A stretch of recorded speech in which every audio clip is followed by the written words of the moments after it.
जय हिंद दोस्तों आप सभी का अमेजिंग ज्ञान पॉइंट पर हार्दिक स्वागत है।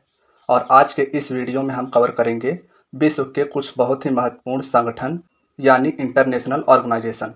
तो चलिए दोस्तों वीडियो को बिना देरी के स्टार्ट करते हैं। आज का आपसे पहला प्रश्न पूछा जा रहा है, संयुक्त राष्ट्र संघ का मुख्यालय कहाँ पर स्थित है? तो इसमें आपका ऑप्शन ए राइट आंसर हो जाएगा।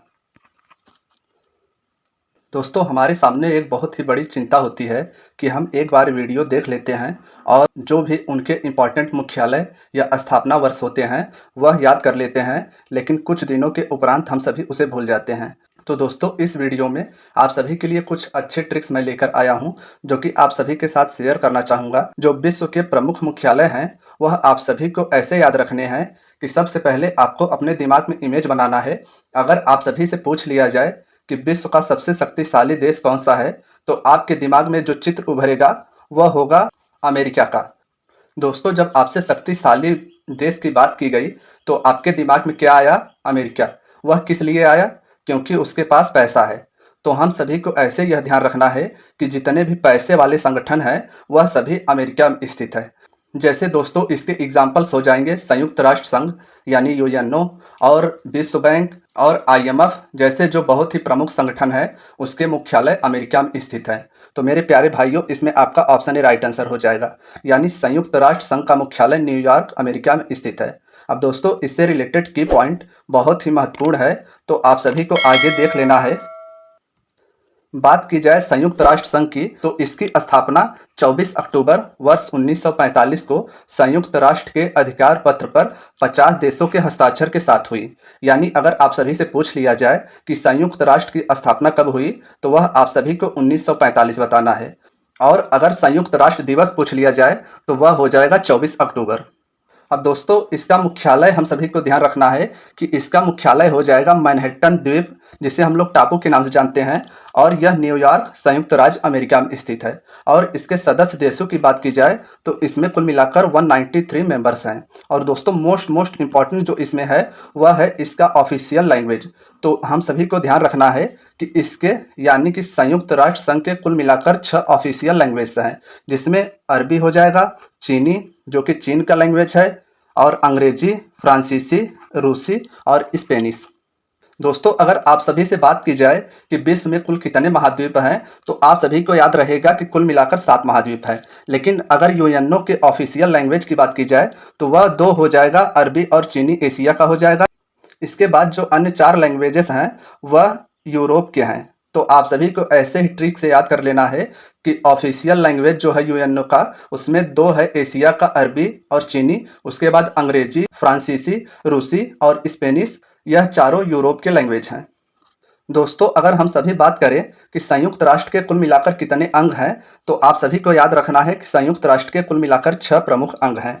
अब संयुक्त राष्ट्र के जो प्रमुख अंग हैं उनके नाम हम बारीकी से देख लेंगे। सबसे पहले हो जाएगा संयुक्त राष्ट्र महासभा, जिसे हम लोग जनरल असेंबली के रूप में जानते हैं। और दूसरा हो जाएगा जो बहुत ही महत्वपूर्ण है, वह है संयुक्त राष्ट्र सुरक्षा परिषद यानी यूएनएससी। दोस्तों इसके फुल फॉर्म्स भी आप सभी को देख लेने हैं, क्योंकि यहाँ से आप सभी के क्वेश्चंस बन सकते हैं। आप सभी से पूछ लिया जाएगा कि यूएनएससी में यस का क्या मतलब है, ऐसे भी क्वेश्चंस बनते हैं। तो आप सभी को याद रखना है कि संयुक्त राष्ट्र सुरक्षा परिषद यूएनएससी में यस का मतलब सिक्योरिटी हो जाएगा। और इसके प्रमुख अंगों में तीसरा हो जाएगा संयुक्त राष्ट्र सचिवालय। तो आप सभी को यह भी ध्यान रखना है। और इसके साथ साथ संयुक्त राष्ट्र आर्थिक और सामाजिक परिषद, यह चौथा प्रमुख अंग हो जाएगा। उसके बाद संयुक्त राष्ट्र ट्रस्टीशिप परिषद हो जाएगा।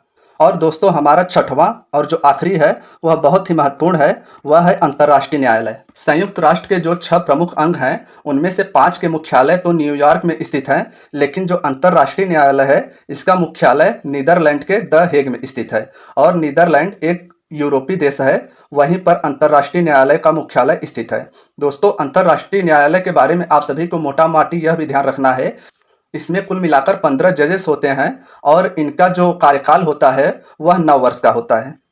दोस्तों अगर बात की जाए इसके नवीनतम देश की, यानी कि यूएनओ के नवीनतम देश की बात की जाए, तो वह हो जाएगा दक्षिणी सूडान, जिसे 11 जुलाई वर्ष 2011 में सदस्यता मिली थी।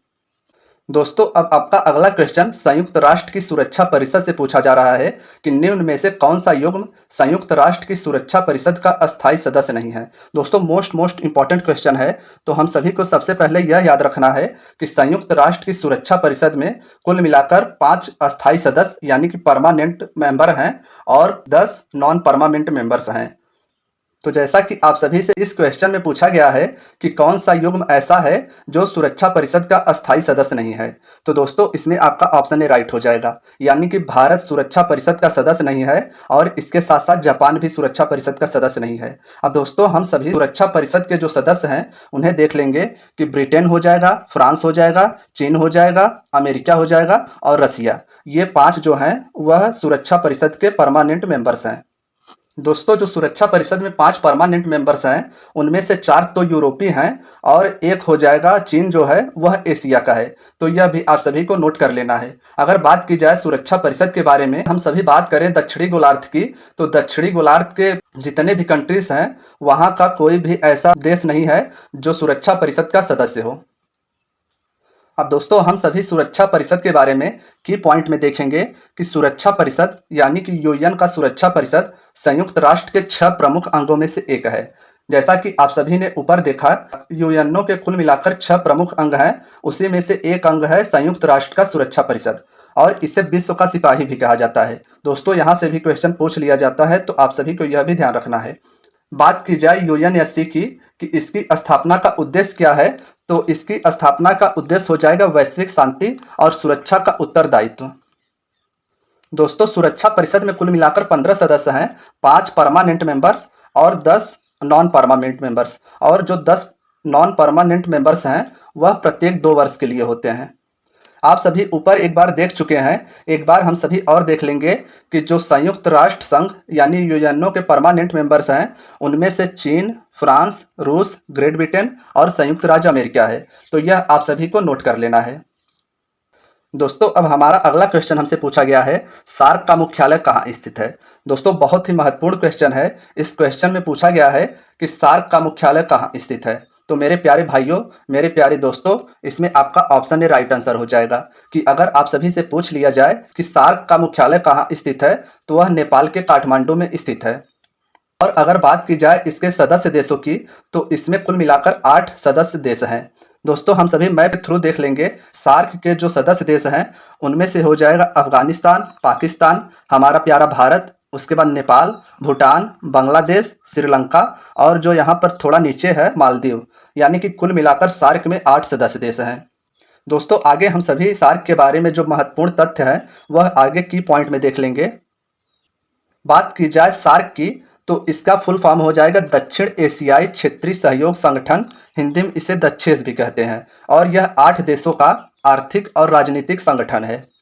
और दोस्तों अगर पूछ लिया जाए आपसे कि सार्क की स्थापना कब हुई थी, तो आप सभी को याद रखना है कि इसकी स्थापना 8 दिसंबर वर्ष 1985 में भारत, पाकिस्तान, बांग्लादेश, श्रीलंका, नेपाल, मालदीव और भूटान द्वारा मिलकर की गई थी। और जो इसमें एक बहुत ही महत्वपूर्ण बात है वह आप सभी को ध्यान रखना है कि नवंबर सन 2005 में संघ के 13वें शिखर सम्मेलन में अफगानिस्तान इसका 8वां सदस्य बना था। यानी कि नवंबर 2005 में अफगानिस्तान को सार्क में जोड़ा गया था। दोस्तों इसके साथ साथ आप सभी को यह भी ध्यान रखना है कि वर्तमान में सार्क में कुल मिलाकर 9 पर्यवेक्षक सदस्य भी हैं। दोस्तों अब हमारा अगला क्वेश्चन सार्क से ही संबंधित है। इस क्वेश्चन में आप सभी से पूछा गया है कि सार्क का पूरा नाम क्या हो जाएगा। तो मेरे प्यारे भाइयों, इसमें जो आपका राइट आंसर हो जाएगा वह हो जाएगा ऑप्शन ए। सार्क का पूरा नाम हो जाएगा south Asian association for regional cooperation. तो दोस्तों यह आप सभी को नोट कर लेना है कि सार्क का पूरा नाम south Asian association for regional cooperation हो जाएगा। अब दोस्तों इस क्वेश्चन में आप सभी से पूछा गया है कि पहला सार्क का सम्मेलन कहाँ आयोजित किया गया था। मेरे प्यारे दोस्तों, जैसा कि आप सभी ने देखा कि सार्क का मुख्यालय काठमांडू नेपाल में स्थित है, तो इस क्वेश्चन में आप सभी से पूछा गया है कि पहला सार्क का सम्मेलन कहाँ आयोजित किया गया था। तो दोस्तों इसमें आपका ऑप्शन ए राइट आंसर हो जाएगा, यानी कि सार्क का पहला वार्षिक सम्मेलन ढाका बांग्लादेश में किया गया था। दोस्तों अगर बात की जाए कि सार्क के पहले महासचिव कौन थे, तो वह हो जाएंगे अब्दुल एहसान, जो कि बांग्लादेश के थे। दोस्तों अब बात आती है कि हमें यह सभी बता तो दिया गया है, लेकिन याद कैसे की जाए। तो आप सभी के लिए एक ट्रिक है, वह आप सभी को ध्यान में रख लेना है कि MBBS PAIN। तो इसमें यम से हो जाएगा मालदीव, बी से हो जाएगा भूटान, फिर बी से हो जाएगा बांग्लादेश, एस से हो जाएगा श्रीलंका, पी से हो जाएगा पाकिस्तान, ए से हो जाएगा अफगानिस्तान, आई से हो जाएगा इंडिया और एन से हो जाएगा नेपाल। तो दोस्तों मेरे साथ एक बार आप सभी को बोलना है MBBSPAIN। इसका मतलब मालदीव, भूटान, बांग्लादेश, श्रीलंका, पाकिस्तान, अफगानिस्तान, नेपाल और भारत। तो दोस्तों यह आप सभी को वैसे याद तो हो गया ही होगा। दोस्तों अगर वीडियो पसंद आ रही हो तो वीडियो को एक बार लाइक कर दीजिए, और अगर आप चैनल पर नए हैं तो चैनल को जरूर सब्सक्राइब कीजिए। अब दोस्तों हम सभी अपने अगले क्वेश्चन को देखेंगे। इस क्वेश्चन में आप सभी से पूछा गया है यूनेस्को का मुख्यालय कहाँ स्थित है। दोस्तों वेरी वेरी इंपॉर्टेंट क्वेश्चन है, तो आप सभी को ध्यान रखना है कि यूनेस्को का मुख्यालय लियोन फ्रांस में स्थित है। दोस्तों बात की जाए यूनेस्को की फुल फॉर्म की, तो इसका फुल फॉर्म हो जाएगा United Nations Educational, Scientific and Cultural Organization. तो दोस्तों आप सभी को यह भी नोट कर लेना है। अब दोस्तों बात की जाए कि यूनेस्को का कार्य क्या है और इसका उद्देश्य क्या है, तो इसका उद्देश्य हो जाएगा शिक्षा, प्रकृति और समाज विज्ञान, संस्कृति तथा संचार के माध्यम से अंतर्राष्ट्रीय शांति को बढ़ावा देना।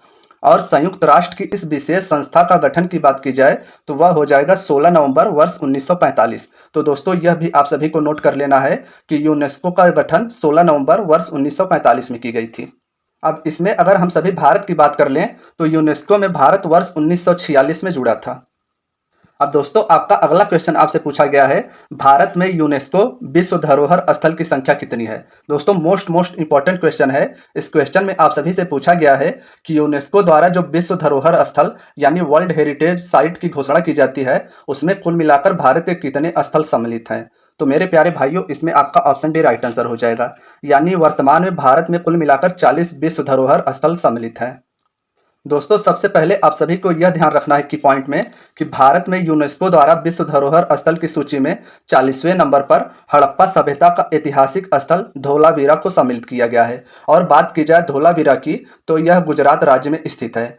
तो यह हम सभी को ध्यान में रखना है कि हड़प्पा सभ्यता का ऐतिहासिक स्थल धोलावीरा को भारत के 40वें हेरिटेज साइट के रूप में नामित किया गया है। और अगर आप सभी से 39th पूछ लिया जाए तो वह हो जाएगा तेलंगाना का रामप्पा मंदिर। तो यह भी आप सभी को कहीं नोट कर लेना है। दोस्तों अगर आपसे बात की जाए कि विश्व में जो वर्ल्ड हेरिटेज साइट की संज्ञा दी जाती है, तो भारत में सबसे पहले किन स्थलों को घोषित किया गया था, तो इनमें 4 प्रमुख नाम आते हैं। वह आप सभी को देख लेने हैं कि आगरा का किला जो कि उत्तर प्रदेश में स्थित है, इसे वर्ष 1983 में घोषित किया गया था। ताजमहल को भी वर्ष 1983 में ही घोषित किया गया था। अजंता की गुफाएं जो कि महाराष्ट्र में स्थित है, इसे भी वर्ष 1983 में ही घोषित किया गया था। और आखिरी है जो वह है एलोरा की गुफाएं, यह भी महाराष्ट्र में स्थित है। तो इसे भी वर्ष 1983 में ही वर्ल्ड हेरिटेज साइट घोषित किया गया था। यानी कि भारत के जो 4 वर्ल्ड हेरिटेज साइट सबसे पहले घोषित किए गए थे, उनमें से 2 उत्तर प्रदेश का और 2 महाराष्ट्र का है। दोस्तों इसके साथ साथ आप सभी को यह भी ध्यान रखना है कि विश्व में सबसे ज्यादा वर्ल्ड हेरिटेज साइट की संख्या जो है वह इटली के पास है। यानी अगर आप सभी से पूछ लिया जाए कि किस देश के पास सबसे ज्यादा वर्ल्ड हेरिटेज साइट की संख्या दी गई है, तो वह हो जाएगा इटली। दोस्तों अब हमारे इस क्वेश्चन में पूछा गया है WHO का मुख्यालय कहाँ स्थित है। WHO यानी वर्ल्ड हेल्थ ऑर्गेनाइजेशन, इसका मुख्यालय आप सभी से इस क्वेश्चन में पूछा गया है। तो मेरे प्यारे भाइयों, मेरे प्यारे बहनों, इसमें आपका ऑप्शन डी राइट आंसर हो जाएगा। WHO का मुख्यालय जिनेवा स्विट्जरलैंड में स्थित है। यह आप सभी को ध्यान में रखना है। दोस्तों की पॉइंट में आप सभी को सबसे पहले यह ध्यान में रखना है कि WHO यानी विश्व स्वास्थ्य संगठन की स्थापना की बात की जाए तो यह 7 अप्रैल वर्ष 1948 को गठित किया गया था। और इसमें जो खास है वह आप सभी को नोट कर लेना है कि 7 अप्रैल को विश्व स्वास्थ्य दिवस मनाया जाता है। दोस्तों अगर इसके उद्देश्य की बात की जाए तो इसका उद्देश्य है संसार के लोगों के स्वास्थ्य का स्तर ऊंचा करना। अब हमारे अगले क्वेश्चन में हमसे पूछा गया है वर्ल्ड बैंक का मुख्यालय कहाँ स्थित है। अब दोस्तों यहाँ पर भी पैसा वाला बात आया, तो आप सभी को जैसा कि ट्रिक में बताया गया है कि जहां भी पैसा का बात आए वहां पर आप सभी को अमेरिका की तरफ जाना है। इन ऑप्शंस में से आपका ऑप्शन सी राइट आंसर हो जाएगा। यानी कि बात की जाए वर्ल्ड बैंक की तो इसका मुख्यालय वाशिंगटन DC में स्थित है। यूएनओ का मुख्यालय कहाँ स्थित था, तो वह था न्यूयॉर्क अमेरिका में। वर्ल्ड बैंक का मुख्यालय पूछ लिया जाए तो वह वाशिंगटन DC में स्थित है, और वाशिंगटन DC भी अमेरिका में ही स्थित है। दोस्तों आगे हम सभी की पॉइंट देख लेंगे वर्ल्ड बैंक के बारे में। दोस्तों बात की जाए वर्ल्ड बैंक की, तो इसकी स्थापना वर्ष 1944 में की गई थी। दोस्तों वेरी वेरी इंपॉर्टेंट है, तो यह आप सभी को ध्यान में रखना है। इसे वर्ष 1944 में IMF यानी इंटरनेशनल मॉनेटरी फंड के साथ मिलकर पुनर्निर्माण और विकास के लिए अंतर्राष्ट्रीय बैंक IBRD के रूप में स्थापित किया गया था। यानी कि इसे जब स्थापित किया गया था तो इसका नाम IBRD था और उसके बाद में इसका नाम बदलकर विश्व बैंक कर दिया गया। दोस्तों अब हमारे अगले क्वेश्चन में हमसे पूछा गया है WTO का मुख्यालय कहाँ स्थित है, यानी कि वर्ल्ड ट्रेड ऑर्गेनाइजेशन का मुख्यालय कहाँ स्थित है। वर्ल्ड ट्रेड ऑर्गेनाइजेशन जो है वह व्यापार से संबंधित एक संगठन है। तो आप सभी को इसमें ऑप्शन डी राइट आंसर करना है, यानी WTO का मुख्यालय जिनेवा स्विट्जरलैंड में स्थित है। दोस्तों बात की जाए WTO की, तो इसकी स्थापना 1 जनवरी सन 1995 की गई थी। दोस्तों मोस्ट इंपॉर्टेंट है, तो आप सभी को ध्यान में रखना है कि WTO का जो स्थापना किया गया था वह जनवरी 1995 में मराकस समझौते के तहत हुई थी। इसने वर्ष 1948 में शुरू हुए टैरिफ एंड ट्रेड गैट पर सामान्य समझौते की जगह ली। दोस्तों जैसा कि आप सभी ने देखा कि विश्व व्यापार संगठन की स्थापना वर्ष 1995 में मार्कस समझौते के तहत हुई थी और इसके पहले इसे गैट के रूप में जाना जाता था। 15 अप्रैल वर्ष 1994 को 124 देशों के हस्ताक्षर द्वारा यह अर्थव्यवस्था के लिए दुनिया का सबसे बड़ा अंतर्राष्ट्रीय संगठन बना। अब दोस्तों हमारे इस क्वेश्चन में पूछा गया है भारत WTO का सदस्य कब बना था। तो मेरे प्यारे भाइयों, आप सभी को ध्यान में रखना है कि भारत जब WTO का गठन किया गया था 1 जनवरी वर्ष 1995 में, तभी से भारत इसका सदस्य है। तो इसमें आपका ऑप्शन बी राइट आंसर हो जाएगा। अब दोस्तों हमारे इस क्वेश्चन में पूछा गया है आसियान का मुख्यालय कहाँ स्थित है। दोस्तों वेरी वेरी इंपॉर्टेंट क्वेश्चन है। इस क्वेश्चन में पूछा गया है आसियान का मुख्यालय कहाँ स्थित है। दोस्तों आसियान साउथ ईस्ट नेशन का एक संगठन है। तो इस क्वेश्चन में पूछा गया है आसियान का मुख्यालय कहाँ स्थित है। तो इसमें आपका ऑप्शन डी राइट आंसर हो जाएगा, यानी कि आसियान का मुख्यालय जकार्ता इंडोनेशिया में स्थित है। अब दोस्तों आसियान के बारे में हम सभी की पॉइंट में देख लेंगे। सबसे पहले आप सभी को आसियान का फुल फॉर्म याद कर लेना है कि इसका फुल फॉर्म हो जाएगा association of south east Asian nation. दोस्तों हमारा यह जो क्वेश्चन है आसियान के बारे में वह बहुत ही महत्वपूर्ण है। इस क्वेश्चन में पूछा गया है आसियान में कुल कितने सदस्य देश हैं। तो इसमें आपका ऑप्शन डी राइट आंसर हो जाएगा, यानी आसियान में कुल मिलाकर 10 सदस्य देश हैं। और दोस्तों इसमें जो खास बात है वह यह है कि आसियान का भारत सदस्य नहीं है। भारत इस संगठन का इसलिए सदस्य नहीं है कि यह जो संगठन है इसमें साउथ ईस्ट एशियन नेशंस हैं और Bharat south east Asian Nations में नहीं आता है। तो अगर आप सभी से बात की जाए कि साउथ ईस्ट एशियन नेशंस में कितने देश आते हैं, यानी आसियान में कुल कितने सदस्य हैं, तो वह 10 हो जाएगा।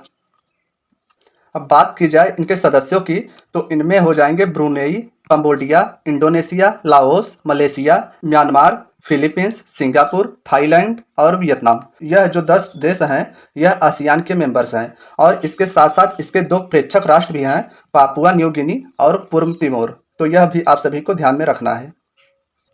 अब दोस्तों हमारा अगला क्वेश्चन हमसे पूछा गया है अंतरराष्ट्रीय मुद्रा कोष इंटरनेशनल मॉनेटरी फंड IMF का मुख्यालय कहाँ स्थित है। तो दोस्तों इसका राइट आंसर ऑप्शन सी हो जाएगा, यानी कि IMF का मुख्यालय वाशिंगटन DC में स्थित। अगर आप सभी से बात की जाए UNO का मुख्यालय कहाँ है, तो वह हो जाएगा न्यूयॉर्क अमेरिका। वर्ल्ड बैंक की बात की जाए वह भी वाशिंगटन DC अमेरिका में स्थित है और अंतरराष्ट्रीय मुद्रा कोष भी वाशिंगटन DC अमेरिका में स्थित है। तो इन तीनों संगठनों को आप सभी को ध्यान में रखना है। अब दोस्तों की पॉइंट में जो खास है वह आप सभी को नोट करना है अंतरराष्ट्रीय मौद्रिक कोष संयुक्त राष्ट्र की एक प्रमुख वित्तीय एजेंसी है। तो मोटा मोटी आप सभी को यह ध्यान में रखना है कि जो IMF है वह पैसों की एक संस्था है और दोस्तों इसमें जो प्रमुख है वह आप सभी को ध्यान में रखना है कि IMF की करेंसी हो जाएगी विशिष्ट ड्राइंग अधिकार, यानी कि स्पेशल ड्राइंग राइट। अब दोस्तों हमारे इस क्वेश्चन में नाटो का मुख्यालय पूछा गया है। तो आप सभी को ध्यान में रखना है कि नाटो का मुख्यालय ब्रुसेल्स बेल्जियम में हो जाएगा। तो इस तरीके से आपका ऑप्शन ए राइट आंसर हो जाएगा। बात की जाए नाटो की, तो इसे नॉर्थ अटलांटिक ट्रीटी ऑर्गेनाइजेशन के रूप में जाना जाता है, जो कि एक सैन्य गठबंधन है, जिसकी स्थापना 4 अप्रैल वर्ष 1949 में की गई थी। तो अगर आप सभी से पूछा गया कि नाटो की स्थापना कब की गई थी, तो वह की गई थी 4 अप्रैल वर्ष 1949 में, और इसका मुख्यालय ब्रुसेल्स, बेल्जियम में स्थित है, और बेल्जियम एक यूरोपीय देश है, तो आप सभी को यह भी ध्यान में रख लेना है। अब दोस्तों यह उठता है कि नाटो की स्थापना किस लिए की गई थी। सामाजिक सुरक्षा व्यवस्था को बनाए रखने के लिए इस संगठन की स्थापना की गई थी, जिसके अंतर्गत सदस्य राज्य बाहरी आक्रमण की स्थिति में अन्य सभी सहयोगी राष्ट्र सहयोग करेंगे। अब दोस्तों हमारा अगला क्वेश्चन हमसे पूछा गया है, इनमें से कौन सा देश नाटो का सदस्य देश नहीं है। तो मेरे प्यारे भाइयों, बेल्जियम भी नाटो का सदस्य है, कनाडा भी है, फ्रांस भी है, लेकिन भारत नाटो का सदस्य नहीं है। तो इसमें आपका ऑप्शन सी राइट आंसर हो जाएगा। अब दोस्तों हमारे इस क्वेश्चन में पूछा गया है, ओपेक का मुख्यालय कहाँ स्थित है। दोस्तों आप सभी को यह ऐसे ध्यान में रखना है कि ओपेक जो है वह तेल उत्पादक देशों का एक संगठन है, जिसकी अगर मुख्यालय की बात की जाए तो वह हो जाएगी वियना, ऑस्ट्रिया में। और इसमें जो खास बात है वह यह है कि वियना, ऑस्ट्रिया इस संगठन का सदस्य नहीं है। ओपेक का फुल फॉर्म आप सभी से पूछ लिया गया, तो आप सभी को ध्यान में रखना है कि the Organization of the Petroleum Exporting Countries, यह ओपेक का फुल फॉर्म हो जाएगा, जो तेल उत्पादक और निर्यातक देशों का संगठन है। अब दोस्तों हमारे अगले क्वेश्चन में हमसे पूछा गया है, एशियाई विकास बैंक का मुख्यालय कहाँ स्थित है। दोस्तों यह जो बैंक है वह एशिया के विकास के लिए बनाया गया है। तो इस क्वेश्चन में आप सभी से पूछा गया है, एशियाई विकास बैंक का मुख्यालय कहाँ स्थित है। तो इन ऑप्शंस में से आपका ऑप्शन ए राइट आंसर हो जाएगा, यानी मनीला, फिलीपींस में एशियाई विकास बैंक का मुख्यालय स्थित है। बात की जाए एशियाई विकास बैंक की, यानी एडीबी की, तो यह एक क्षेत्रीय विकास बैंक है, जिसकी स्थापना वर्ष 1966 में 19 दिसंबर को की गई थी। तो यह आप सभी को नोट कर लेना है कि एशियाई विकास बैंक की स्थापना 19 दिसंबर वर्ष 1966 में की गई थी, और इसका उद्देश्य एशियाई देशों के आर्थिक विकास से है। अब दोस्तों हमारे इस क्वेश्चन में पूछा गया है, एशियाई विकास बैंक यानी एडीबी के कुल कितने सदस्य देश हैं। तो दोस्तों इसमें आपका ऑप्शन भी राइट आंसर हो जाएगा, यानी 68 देश एशियाई विकास बैंक के सदस्य देश हैं। अब दोस्तों हमारे नेक्स्ट क्वेश्चन में पूछा गया है, इंटरपोल का मुख्यालय कहाँ स्थित है। तो दोस्तों इसमें आपका ऑप्शन ए राइट आंसर हो जाएगा। इंटरपोल का मुख्यालय फ्रांस के शहर लियोन में स्थित है। तो यह भी आप सभी को नोट कर लेना है।